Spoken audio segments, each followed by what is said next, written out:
Dear சோப்பர்ஸ்,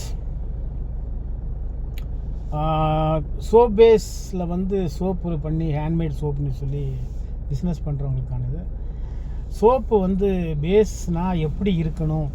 ஒரு soap base அப்படின்னாக்கா அதில் வந்து கண்டிப்பாக லை இருக்கணும், சரியா? கோகனட் ஆயில் இருக்கணும், கேஸ்டர் ஆயில் இருக்கணும், வேறு கிளிசரின் இருக்கணும், சர்க்கரை இருக்கணும், சுகர் இருக்கணும், வேறு அக்வா தண்ணி இருக்கணும். இதெல்லாம் இருந்தால் தான் சோப் பேஸ். இப்போது புதுசாக நிறைய ஃபார்முலேஷன் வந்திருக்கு, ரொம்ப சீப்பான ஃபார்முலேஷன்.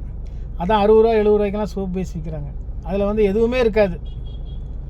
அது வந்து எஸ்எல்இஎஸை வந்து அப்படியே ஹார்டாக பண்ணி கொடுத்துட்றாங்க, அவ்வளோதான்.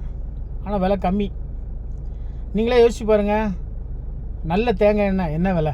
1 லிட்டர் 300 ரூபா வருது. ஒரு சோப் பேஸ் எடுத்தீங்க அப்படின்னா மினிமம் 20% அதில் வந்து அதில் கோகனட் ஆயில் இருக்கணும், லை இருக்கணும், கிளிசரின் இருக்கணும், கேஸ்டர் ஆயில் இருக்கணும். இதெல்லாம் சேர்த்தா என்ன விலை வரும்?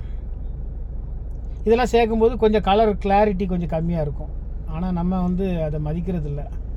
கம்மியான சோப் பேஸ்ன்னு சொல்லி கம்மியான சோப் பேஸுக்கு போயிடுறோம்.